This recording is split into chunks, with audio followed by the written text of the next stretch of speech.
He looked me straight in the eyes while I was setting his plate on the table and said I was replaceable. He didn't even blink, just stabbed his fork into the chicken like he was proving a point. I smiled, because some storms get quiet before they clear a path. My name is Denise. I'm 48 years old, and this is the story of how I learned that silence can be louder than revenge. That night in our kitchen in Macon, Georgia, the air was thick with the smell of garlic butter and disrespect. The oven was still warm behind me. The ceiling fan hummed slow above the table he never helped clean. The plates were chipped from years of use, years I spent polishing a life that was supposed to be shared. I stood there with my hand still on the handle of the casserole dish, his words still floating like smoke that refused to clear. Replaceable. A simple word dressed like a threat, a reminder, a warning, or maybe a confession. Funny how people start talking big when they think you won't leave, when they think comfort is the same thing as loyalty, when they think a woman's silence is acceptance instead of patience. He didn't even look up again, just scrolled his phone like he hadn't set something on fire. I sat across from him, chewing slow, tasting every bite like I needed proof that the meal wasn't dry, no matter what he claimed later. 14 years together, 6 of those paying off a mortgage I inherited, a house my grandmother kept safe through storms, layoffs, sickness, and the kind of heartbreak women don't even name out loud. I told myself to breathe. Mama would have said not everything needs a reaction. Grandma would have poured sweet tea and asked if the Lord had given me patience today. I guess I hadn't asked. He waited until I finished eating to complain that the chicken was a little dry. It wasn't. I know how to cook. I know how to do a lot of things. He stopped noticing a long time ago. His fork scraped the plate like he was punishing the dish for existing. Sometimes disrespect doesn't come from yelling. It comes from the casual way someone dismisses your efforts. The way they forget you are a person, the way they look past you like you're a lamp that stays plugged in no matter how many times they walk by. After dinner, he announced he was heading out for a late job. I heard the keys jingle, like music before a bad omen, then that cologne, sharp, fresh, new cologne for old lives. He left whistling, a happy little tune, too happy for siding repair at 9 p.m., when his truck taillights disappeared down our quiet southern street, lined with oak trees that had seen more loyalty than he ever gave me. I closed the door gently, locked it, turned the bolt twice, leaned my back against the wood, replaceable. I whispered it to myself, just to hear how it sounded in a quiet house. The silence answered me back. I walked into our bedroom, shoes quiet on the carpet I shampooed twice a year while he watched. TV. I opened his nightstand drawer, the one he thought was his secret little kingdom, receipts, gum wrappers, a couple 20s folded like he was hiding tips from a waitress, and then a single long strand of hair. Blonde. Perfect curl. Certainly not mine. I don't do blonde. I don't do plaid either. The sad thing is, that wasn't the first sign. It was just the first one I let myself accept.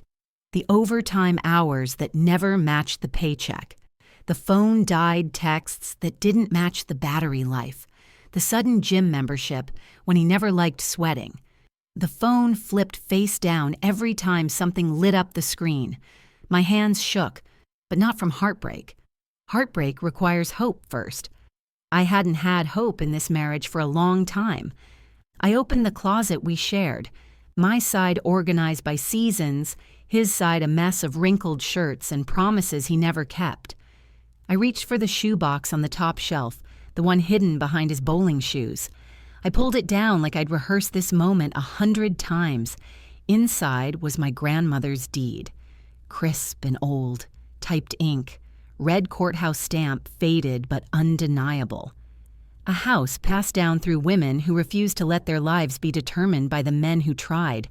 I placed the deed flat on the bed, right on his pillow, right where he slept like he owned everything, but not this. I didn't cry, didn't shout, didn't break anything. I grabbed my phone instead. I opened our joint banking app, studied the withdrawals, the late-night transfers, the Cash App payments that read, "For later." Cute, lazy, stupid. Screenshots, click, click, click. Evidence is a beautiful thing. Then I opened Facebook, that graveyard where lies go to leave breadcrumbs. Men like him are sloppy. He liked a picture at a bar in Warner Robins. She had the same blonde hair. The caption, "Tuesdays are for tequila." He liked it at 9:48 p.m. On a Tuesday, he claimed he was fixing his buddy's fence. His face wasn't in the photo. His reflection was in the bar mirror behind her. People think they're slick until a woman decides to see. Replaceable. I sat on the edge of the bed and thought about everything I'd given him.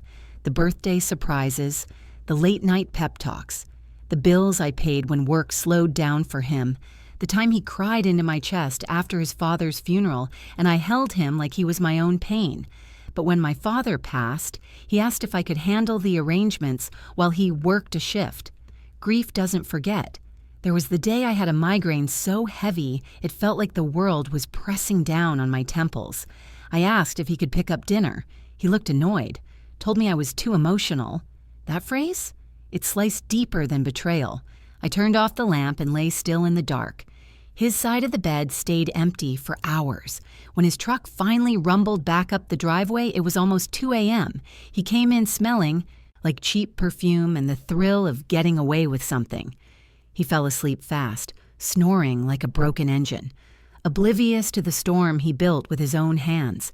He didn't see the binder I kept hidden, a quiet folder labeled with an innocent sticker, "Home Projects." Inside, legal tabs, screenshots, dates, patterns, everything he thought I didn't notice. Women who wait are not weak. We're collecting. I rolled toward him. The streetlight through the curtains cast a line of light across his face. He looked small, weak, like the boy he never quite grew past. He thought comfort meant confidence. He thought my silence meant submission. He thought his presence was a gift. I thought about every woman who stays too long, every woman told she's lucky, every woman who carries the load while someone else puts their feet up, every woman who outgrows love that refuses to grow with her. I thought about the version of me who apologized for existing. That version was gone. I woke before the sun the next morning, brewed coffee with hazelnut creamer, my favorite before I started catering everything to him. The kitchen felt different, like the walls were finally listening. At the table, I clicked my pen and opened my planner. 2 words in bold letters, "My turn." The air shifted. The house felt like it took a deep breath for the both of us. That day, on my lunch break, I drove downtown, past the courthouse steps where justice moves slow but steady. I walked into the real estate records office with my deed and a purpose. The clerk wore purple glasses and a smile full of business. She showed me property laws, trust options, inheritance protection, things a man like him never bothered to learn. Each sentence she said was a brick placed back into the foundation of my dignity. Outside, the July heat clung to my skin. Cicadas screamed like they had something to celebrate. The sky looked wide and promising. That night, he came home late again, a little too proud of himself, a little too sure of his lies. He paused in the doorway, staring at me like he couldn't tell if I was angry. I wasn't. Anger gives energy. I was saving mine. He asked why I was so quiet. I told him sometimes silence tells the whole truth. He laughed, called me dramatic, kissed my cheek like his mouth wasn't full of lies. Replaceable. I stared at the spot where his lips touched. Nothing. No spark, no warmth, no love, no fear. And the beautiful part? He didn't even notice. I wasn't replaceable, but he was. The next morning, I woke up before the alarm, not because I had anywhere urgent to be, but because peace does that to you. Real peace. The kind that whispers, "You finally chose yourself?" I laid there for a moment in the soft gray light, staring up at the ceiling fan spinning slow like time had decided to take a breath. The house felt different, like it had shifted 2 inches to the left to make room for my backbone. The quiet, hum of the AC, the low tick of the wall clock, the fridge humming in the kitchen. All of it sounded like a home, reclaiming its voice. He had left early, like he always did on days when questions might be asked. He said something about a contractor breakfast in Warner Robins, which was just code for places I wasn't invited and lies he thought I was too blind to see. Funny how those special breakfast meetings only happened when rent was due, or when I dared suggest we spend more time together, maybe visit my parents or take a walk in the park like we used to. I went into the kitchen, barefoot on cooling tiles, and poured myself a cup of coffee. Hazelnut creamer. My preference. The thing I stopped buying because he preferred plain. I sat exactly where he told me I was replaceable. The chair didn't feel cold anymore. It felt like a throne. The morning sun slanted through the blinds and cut sharp stripes across the table, landing on the stack of printed bank statements I'd left there the night before. I didn't wince when I looked at them this time. I didn't shrink. Those highlighted numbers were no longer proof of my humiliation. They were fuel, evidence, my exit map. I spent an hour flipping through each page, red pen in hand, drawing lines under every Cash App transaction that had a tiny heart in the memo, marking every cash withdrawal from ATMs in parts of town I never visited, places with names like the Silk Room, Lavish Spa, places that smelled like lies soaked in perfume. He really believed he was smarter than me. Like I hadn't spent 15 years in HR catching people stealing time and money with their slick little workarounds. He must have forgotten who trained him on how to create a budget, who taught him to keep receipts, who sat up late balancing our accounts. He must have thought love made me stupid. It almost did. That lunch break, I drove to the county clerk's office again. The woman behind the counter recognized me before I reached her desk. "Back already?" she asked, and I could hear curiosity under her politeness. I slid her the notarized trust document and my grandmother's deed, the same paper that had kept roofs over the heads of 3 generations of Black women who refused to be anybody's fallback plan. She scanned everything, typing fast. When she handed the documents back, her eyes gleamed with the satisfaction of helping another woman secure her land. "This protects you," she said. "Even in divorce, he can't touch it." Her voice carried history. Women protecting homes against men who thought marriage was ownership. I nodded, thanked her, and walked outside. The Georgia heat hugged my skin like a warning and a blessing all at once. Cicadas chanted from trees that had seen more stories than any preacher on a Sunday. I pressed the manila folder to my chest like armor. That paper wasn't just a deed. It was freedom printed in ink. The next step came quietly, like the sound a pen makes when signing a name. I opened a new checking account at a small credit union with a hummingbird logo my mother had always trusted. I changed my direct deposit with one click. I opened a P.O. box so no curious hands could intercept mail meant only for me.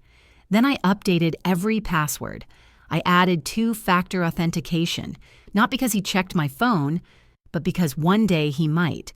Each move felt like rearranging furniture in my soul, clearing space, making room for the woman I forgot to be. That weekend, I told him I had a work retreat in Atlanta. He barely lifted his eyes off his phone when I said it. "Bring me back that lemon pound cake from that spot near 5 Points," he said, voice full of assumption. I told him sure. Then I packed a bag and drove 10 minutes down the road to a Marriott in Macon instead. The check-in clerk smiled at me like she understood. Women like us always understand. Inside the hotel room, I spread every document across the king-sized bed. It looked like an investigation scene from a crime show. Credit pulls with flagged discrepancies, screenshots of thirst trap photos he double-tapped, text messages written in shorthand stupidity, and one voice recording, him bragging to his cousin on speakerphone about keeping his side thing happy, his words preserved forever. The kind of evidence that doesn't just speak, it screams. I scanned everything into digital folders, labeled by date, categorized by type, color-coded like I was prepping for a promotion. And maybe I was. A promotion out of misery. When I emailed the zipped folder to myself titled Plan A, Denise Exit Strategy, the send notification felt like sending a message to a future version of me who already survived all of this. The next day, I drove to Columbus and walked into Patrice's law office, Deacon Thomas's daughter. Her office smelled like lemon cleaner and brand new futures.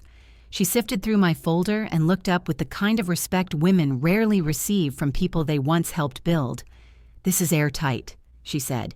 "You've done more work than some paralegals I know." I told her I wasn't trying to destroy him, just reclaim myself. She tilted her head and said, "Well, sometimes that's the same thing." Weeks passed. I moved with the precision of a Sunday sermon, slow enough to savor the scriptures, steady enough to build faith with each step. I cooked dinners as usual, but cheaper meals with cheaper cuts. He didn't notice the downgrade. He was too busy leaving crumbs of lies everywhere he walked, too busy texting in the bathroom with the shower running like steam could erase evidence, too busy thinking nobody saw him slipping. One night, around 11 p.m., he walked in smelling like cherry body spray and borrowed time. I lay in bed pretending to sleep, breathing soft so he wouldn't hear the storm gathering in my chest. He slid under the covers and draped an arm over me like his touch was a gift. My skin didn't react. No warmth, no resentment, just absence. That's how I knew. Some loves don't end with fireworks. They end with silence. The next morning, I marked the calendar. In 2 weeks, everything would be in motion. In 2 weeks, he would learn what it feels like to lose something he never appreciated. That thought tasted like honey-coated armor. I pulled $20,000 from my emergency savings account. Cash, folded tight in a fireproof envelope, locked inside a credit union box. Insurance for the future he wouldn't be part of. Then I hired a contractor, a friend of a coworker, to redo the backsplash and refinish the wood floors. Real improvement, real investment, all in my name. His crew came mid-morning when he was out pretending to be someone's handyman hero. When the floors were finished, I stood barefoot on rich mahogany that gleamed like a fresh start. Sunlight hit the grains and made it look like the house had exhaled color. New beginnings don't always require moving out. Sometimes you just reclaim the ground you already own. The same week, I filed for legal separation under George's quiet clause, something he didn't know existed. That night, when he tried to pay for wings after work and his card declined, he stormed through our front door furious. He held his phone up like it owed him answers. "Why the hell is my card getting declined?" His voice cracked between anger and fear. I sipped my coffee, calm as a hymn. "Maybe Ms. Massage knows," I said. "She's been swiping it like it's part of her benefits package." His eyes flickered. Panic, confusion, pride, all fighting for space on his face. "You spying on me?" he yelled like the liar was the victim. "I'm just documenting," I said softly, "like I do at work." He laughed that ugly, nervous laugh. "That little attitude's gonna leave you alone," he snapped. "No," I said. "It's gonna leave me free." He slammed the door on his way out, shaking the walls but not my resolve. A picture frame in the hallway fell, splintering glass across the hardwood. It was from our trip to Savannah on our 5th anniversary. A weekend I paid for, a weekend he spent complaining about the hotel pillows. I let the frame stay on the floor. That Sunday, I put on all white. Not for purity, for peace. The church nodded at me like they could feel the shift in my spirit. After service, Patrice and I exchanged a single glance that sealed fate. Later that night, he tried to slither back into normal. Told me he'd been stressed. Said hurtful things he didn't mean. He kept saying, "We'll be back to normal," like normal wasn't the cage he built for us. He opened his arms like he expected me to run into them. "What does normal mean to you?" I asked. He blinked, confused by questions he never anticipated facing. "Us," he said. "You and me. This house." I smiled, just barely, not enough to reassure him. just enough to watch him miss the meaning. This house, I repeated. I rolled those words around my mouth like I was tasting victory. He didn't get it. He smiled back like everything was fixed with proximity. He didn't know his name was already removed from the emergency contact forms at my job. Didn't know the will had been edited. Didn't know the county clerk had already updated inheritance protections. Didn't know the credit lines were frozen. Didn't know letters from Patrice's office were printed and stamped. He didn't know the ground under his feet wasn't his anymore. And whoo, Lord, ignorance looks so bold until truth signs the paperwork. I didn't shout. I didn't cry. I just kept filing and smiling. He thought he was winning. He hadn't even opened the game manual yet. The letter arrived on a Tuesday. Tuesdays always had a strange energy in our house, like the week was reminding us it was too early to rest, but too late to pretend we were starting fresh. The mail carrier slid it right through the slot, and the envelope skimmed across the entry rug like a warning dressed in plain white. He walked right over it when he came in. Didn't even notice. Stepped on his own downfall like it was a scrap of paper begging to be ignored. He saw it later, after changing out of his work boots that were still spotless from a day he claimed he was spending removing gutters. He tossed the envelope onto the counter beside a pizza coupon, and that sealed VA letter he never opened because responsibility scared him more than commitment ever did. I watched him. Not directly, just enough to see the moment his fate landed in our kitchen, and he didn't recognize it. Some men can't see a blessing until it's gone, and they can't see a consequence until it's knocking on their door holding paperwork. I didn't rush anything. I let the pot of gumbo simmer slow, the way my grandmother taught me, stirring occasionally, not speaking. Silence is a strategy some people mistake for surrender. He paced around the kitchen, whistling that same careless tune he carried everywhere, like life owed him a soundtrack. It wasn't until he grabbed his usual beer, now a no-brand cheap bottle, that his attention caught the corner of the envelope again. He picked it up, eyes narrowing at the return address. Thomas and Fields Legal Group. His thumb hesitated on the edge, just for a second. Powerful emotions show themselves first through hesitation. "Who the hell is this?" he muttered to no one in particular, peeling the flap open with a nail he hadn't bothered to trim. I kept stirring. Slow circles, smelling onions and garlic and my own freedom rising with the steam. He skimmed the first line, lips moving like a schoolboy trying to understand the test he never studied for. Then his hand dropped a little, his jaw locked. He flipped to the second page, eyes scanning faster now like the words might rearrange into something nicer if he kept blinking. Finally, he looked up at me, not angry, not confused, just exposed. "What the hell is this? You filed a separation? Without telling me?" I set the spoon down gently, wiped my hands on the towel like I was preparing a closing argument. "Why would I tell someone I don't trust? You told me I was replaceable." I looked straight into the lie he lived inside. So I started replacing. His whole face twitched, like every feeling he tried to bury under ego was clawing its way out. "You think you can kick me out my own house?" "Not your house," I corrected. "You never signed onto the deed, remember? Too tired that day, too busy the next, too distracted every day after that. This house was my grandmother's. It's protected under a trust. You've been living here on courtesy." He stood there, blinking like he'd just been told gravity worked differently in our neighborhood. "That ain't right," he said eventually. "You can't just do this without telling me." I walked to the table, slid the trust documents toward him with a calmness that could have set the whole world on fire. "I didn't do anything behind your back," I said. "I did it right in front of you. You just weren't paying attention." He stared at the papers like they were a language he didn't speak. Then he threw them down like rejecting the truth would reverse it. He didn't sleep in our bed that night. I heard him pacing the guest room, drawers opening, the zipper of a suitcase catching on cheap fabric, the faint click of a belt buckle against a handle, his footsteps anxious, frantic. Mine rested, peaceful. I pulled the comforter up to my chin and slept like the house had finally chosen sides. By Friday, he'd quieted down. Men like him always do when they're scared. He walked into the kitchen that morning softer than usual, breathing heavy like he had carried humility for the first time. "Baby," he said, voice dipping low, "maybe we could go out this weekend. Lunch, your favorite spot." "I have errands," I replied, and didn't elaborate. He didn't know those errands included the DMV, where I changed my emergency contact and put my maiden name back in the system.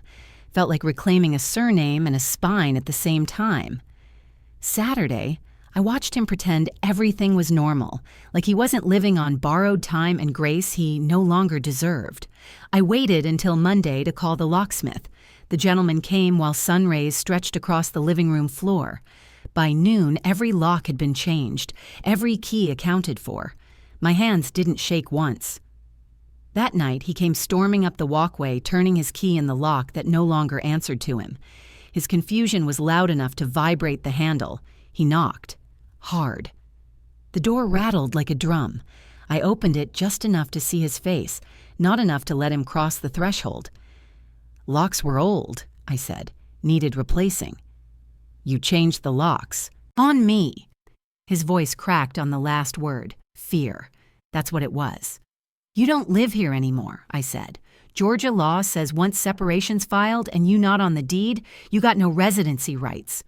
He stepped back like the words shoved him. His eyes darted toward neighbors' windows. One porch light flicked on, a silent witness. He lowered his voice because he always cared more about his image than his actions. "What am I supposed to do?" he asked. That question had a tremble in it, the kind that made me remember every time my own voice trembled, asking him for help he never gave. "You're the one who said I was replaceable," I reminded him. "Cheaper options exist. Go find one." He didn't respond, didn't ask for forgiveness, didn't fight for us. He just turned, tossed his duffel bag in the truck, and peeled off like speeding could pulverize the truth chasing him. The porch felt lighter without him. The whole house breathed easier. The following week, my home turned into a sanctuary. I had the back porch rebuilt into a little heaven. Solar lights lined the rails, glowing gold by dusk. A swinging bench replaced the old, rusty chair. Exactly what Grandma always dreamed but never asked for. Every evening, I took my peach herbal tea and sat there like peace was a blanket draped over my shoulders. Neighbors waved more often. One shouted from across the street, "Haven't seen your husband." I sipped, smiled, and replied, "He's outpriced." The laughter that rolled out of me wasn't sharp or bitter. It was soft. It was new. It tasted like freedom. 2 weeks later, Patrice called. "He's trying to file a claim," she said. "Says you acted without cause." I nearly dropped my tea laughing. "Patrice, I've got receipts, screenshots, witnesses. He bought hotel rooms under fake names." She chuckled. "Then let him try. He's falling without a parachute. We'll freeze the accounts pending review and start asset protection next." Every word she said stitched armor onto my soul. That night, sitting at my dining table with my budget planner open and the windows catching a warm breeze, I created a new section, Freedom Fund. Every deposit felt like bricks stacking under the foundation of my next life. He texted once, "We should talk." I replied, "We did." The letter said everything.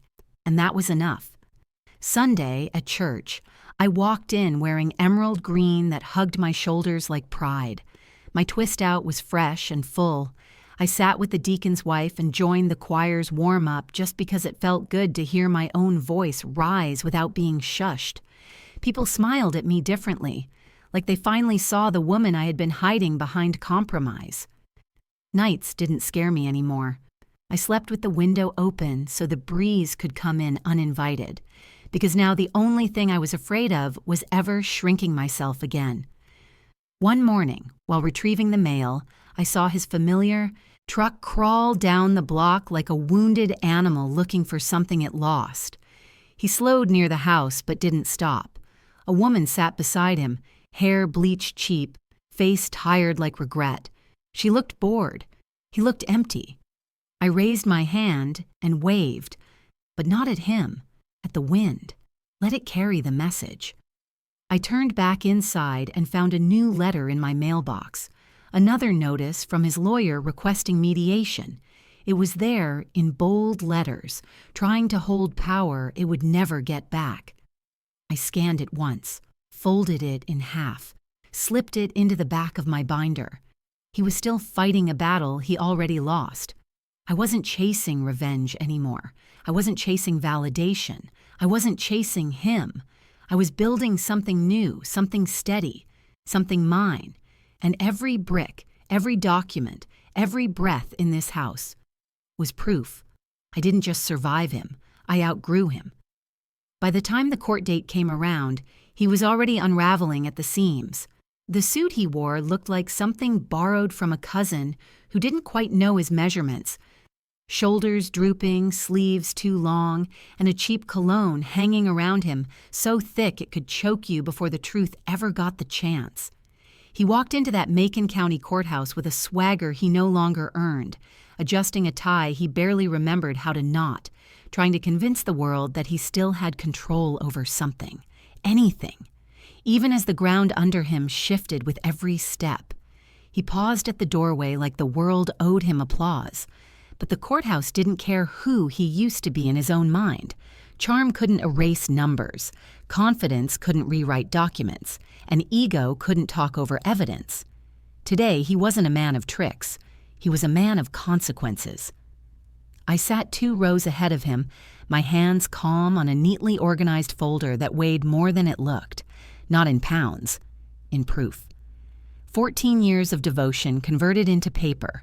Betrayal translated into signatures, my grandmother's trust, bank withdrawals that dripped dishonesty, voicemails recorded accidentally but preserved intentionally, screenshots stamped with dates and red circles like bullseyes marking lies.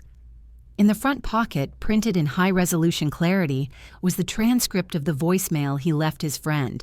"I'm gonna milk her until the wheels fall off." The subpoena had his friend's number printed bold. It stared up at him like karma had excellent handwriting. He didn't bring a lawyer, didn't think he needed one, because some men believe the sound of their own voice is stronger than the truth spoken by others. He stood there, facing the judge, clearing his throat as though that tiny sound could make his words smarter than they actually were. He tried to stitch together half-truths like patchwork on a blanket too thin to cover him. "She blindsided me," he said, clutching a wrinkled paper like it contained salvation. "She planned this. She was building a case instead of a marriage." The judge didn't even adjust her glasses, didn't nod, didn't react. That kind of stillness can be more powerful than any gavel strike. She simply turned her eyes to me. "Mrs. Carter, do you have a response?" I stood, straightened the lapel of my jacket, not for effect, but as a reminder that I had finally fitted myself into a life where respect was part of the dress code. My voice was steady, firm, the kind of tone that gets remembered. "Your Honor," I began, "I have every right to protect my inheritance, my finances, and my peace. I have documented financial misconduct, emotional manipulation, and intentional deceit. He told me I was replaceable, so I replaced chaos with clarity." The judge nodded once, signaling me to continue. So I laid out every truth he hoped would stay buried, every date matched with a transaction, every lie paired with proof. I didn't shake. I didn't raise my voice. Because there's a power in quiet conviction that thunder could never imitate. When I finished, I sat back down. The silence that followed wasn't uncomfortable. It was justice stretching its arms. He didn't look at me. Instead, he stared down at his shoes, the same ones I bought him last year when he said he needed something professional. Now even those shoes knew where they stood. Far from victory. The session ended in under 40 minutes. Patrice leaned over, whispered, "He's going to try something desperate. They always do." Her breath smelled like peppermint and certainty. I walked out like I had just closed a deal instead of a chapter. That night, he sent one final attempt to rewrite history. You really threw away 14 years like that? I stared at my phone long enough to feel the weight of time. Then I typed, "No, I reclaimed them." I didn't block him. Silence can do more than a blocked number ever could. The weeks that followed moved like wind behind a sail, steady, forward, unstoppable. I finalized the title transfer, filed a quiet title action to make sure no one, not even a ghost of him, could contest what generations of women built. The truck he bragged about? Turns out it was in my name. He forgot paperwork matters, so I sold it, and I walked onto a used car lot like a woman who paid cash because she could. I drove off in a hybrid with good gas mileage and peace in the glove compartment. He showed up once after that, unannounced, rolling up in a beat-up sedan with a passenger who looked like she was already tired of his mouth. They parked across the street, engine running, pretending the moment wasn't as sad as it looked.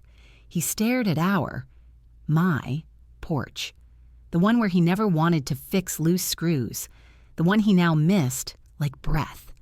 I opened the front door, stepped outside holding a mug of mint tea, and sat down on the swing. Didn't speak, didn't wave, didn't acknowledge the hollow ache that must have been punching his chest from the inside. I simply existed, fully, proudly. After 5 minutes of realizing the moment wouldn't shift in his favor, he drove away. He didn't come back. That weekend, I hosted something my soul had been begging for. People who brought joy into my home instead of draining it. I grilled chicken thighs golden with seasoning. I made 2 peach cobblers that bubbled sweet under a crust I learned from Grandma. My church sisters filled the backyard with laughter. Patrice came too. Her smile wide like victory belonged to both of us. We ate, told stories, and let gospel music glide through the evening air while fireflies flickered around us like little applause lights. Plates piled up with seconds. Compliments floated around like confetti. At one point, Deacon's wife placed a gentle hand on my arm and asked, "How did you keep your head clear through all that mess?"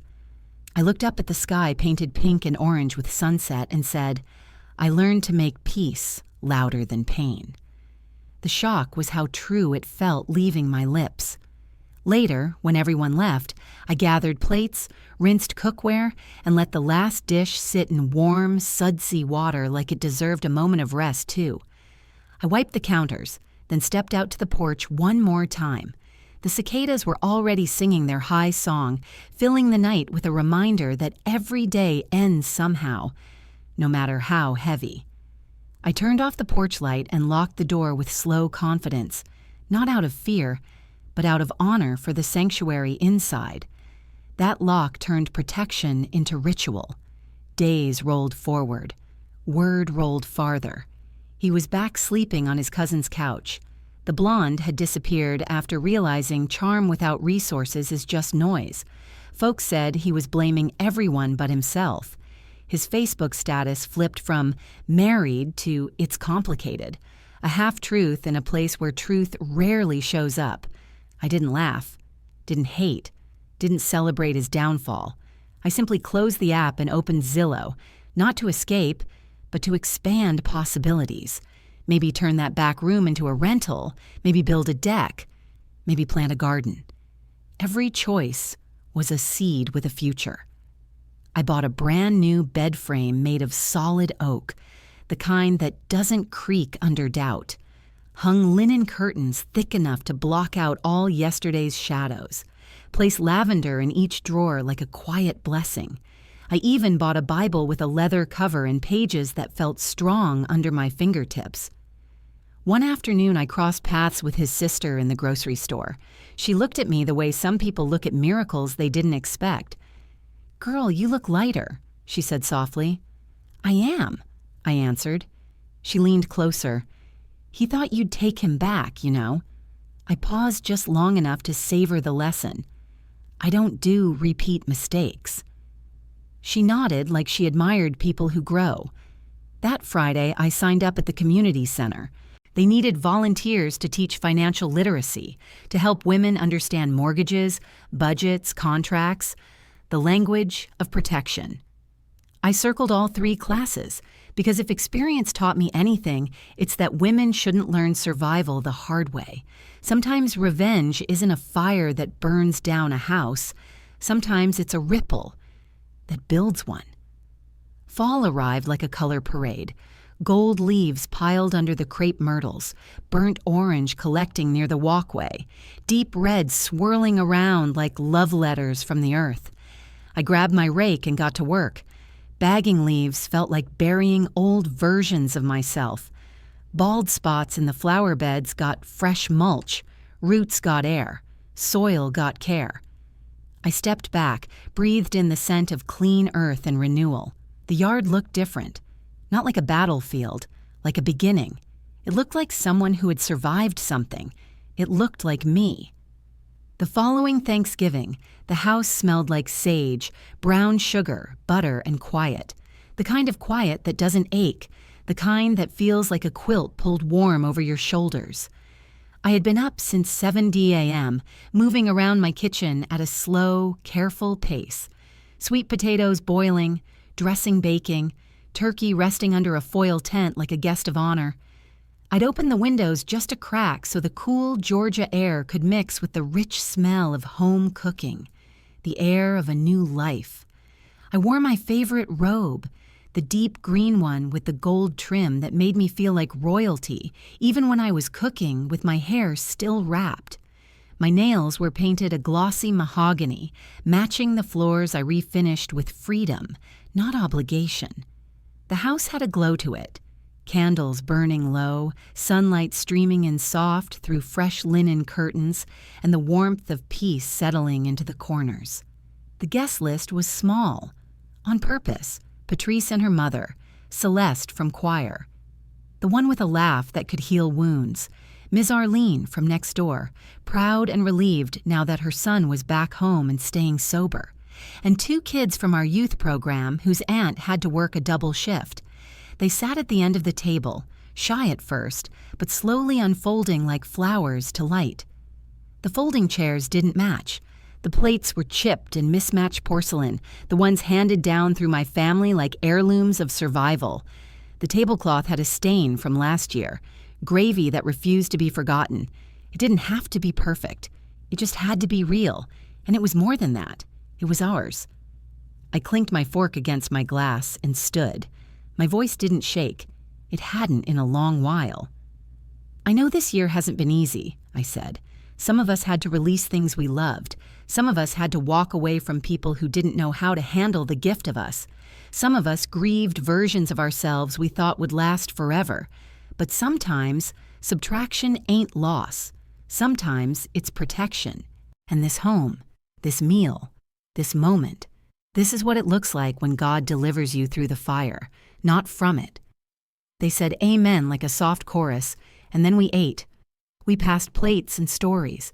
The kids asked for seconds before their first plates were even half done.